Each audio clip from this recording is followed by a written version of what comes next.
As investigators continue to seek answers about what drove the young man accused of killing conservative activist Charlie Kirk, conspiracies about who he is and what he believed are flourishing.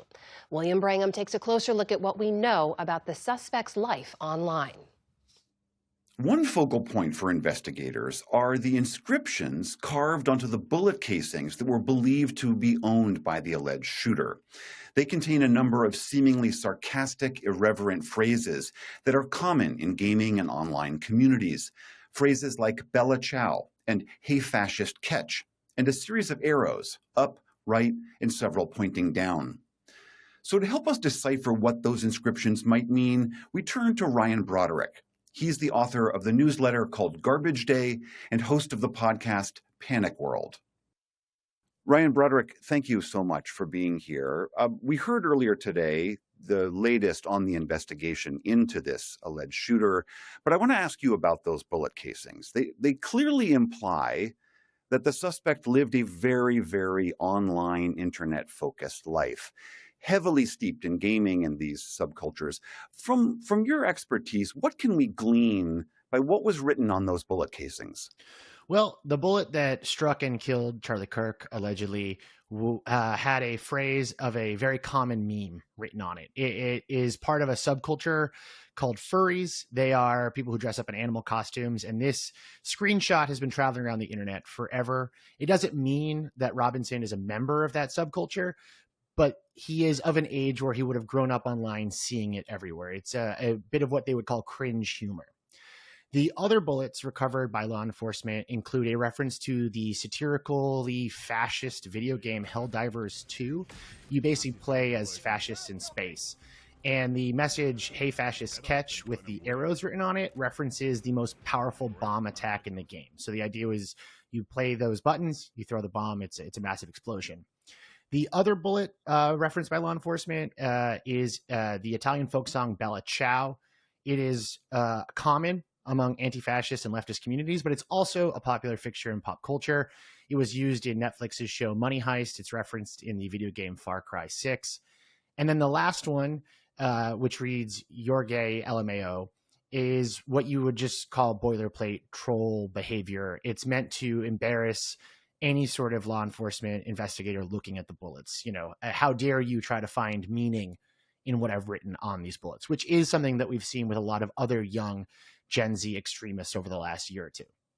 So should we take these comments literally? Are they meant to be tongue-in-cheek, jokey? Are they some combination? I mean, it sounds like it's very hard to glean an ideology here. That is the main question. So it is possible that Robinson is a leftist, an anti-fascist, someone you would consider on the political left. It's equally possible that he is trying to muddy the waters. We've seen this with other spree shooters at schools across the country this year, where a shooter will write conflicting political messages. In Nashville, Minneapolis, we've seen this. Dating all the way back to 2019 with the use of memes in the Christchurch shooting in New Zealand. This is a common tactic for what you would call an accelerationist. For those who aren't familiar, an accelerationist is someone who wants to accelerate the end of the status quo, end of society, someone who wants to push politics and political violence to such an extreme that, you know, the order of the country would fall apart. It is a very nihilistic, very apocalyptic view that has become more and more popular, particularly on the dark corners of the internet in the last 10 years.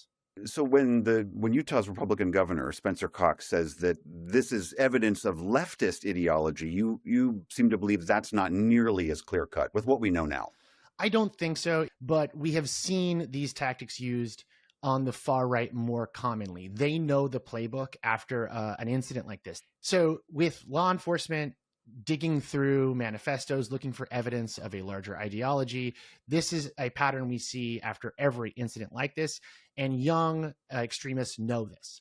So clearly, as you're saying, this person lived a very, very steeped in the online world life. How has Charlie Kirk's murder been viewed online, broadly speaking? Well, you have to imagine this is going exactly according to plan. Charlie Kirk's death was telegraphed for social media. It took place at a public event where Kirk was surrounded by smartphones. The shooter would have known that there would be an audience. Charlie Kirk is an extremely popular influencer on the right and a very well-known figure of derision on the left. He was a very polarizing figure, right? And so the minute that footage of his death hit social media, it went more viral than I think anything we've ever seen like this.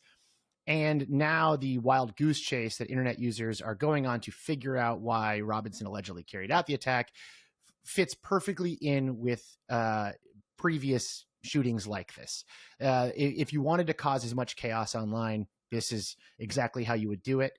And we've seen this with internet users digging through Tyler Robinson's mother's Facebook history, looking for any sort of meaning in the memes written on the bullets themselves. And then the general chaos of the modern social media age. So we've seen conspiracy theories, we've seen AI play a prominent role in misinformation. It is complete chaos. And that is only exacerbated by the way that the Trump administration and the FBI have been handling this in the public, putting out as much info as they can, even though it's conflicting, sending people off in different directions about what may have happened. It is an information nightmare. Amidst all this, we're seeing so much of an attempt to pin the blame on left-wing ideology or right-wing ideology. Is that the right way to think about or talk about these online subcultures? I don't believe so. I think the thing to really focus on here is that Tyler Robinson is of a generation that has grown up in America where there have always been school shootings, always been spree shootings. And many young people, many young extremists that we've seen come out of the woodwork over the last few years since the pandemic see public violence as a path towards fame, towards glory, another way to go viral. And they talk about this on platforms like Discord and websites like 4chan. This is common knowledge for young people. And so, of course, there is the knee-jerk reaction to blame this on anti-fascists or leftists or trans communities or right-wing commentators. But this is a larger problem, a much more politically complex problem. And it's one that is very ingrained in American society in the 21st century at this point. All right, that is writer and podcaster Ryan Broderick. Thank you so much for being here. Thanks for having me.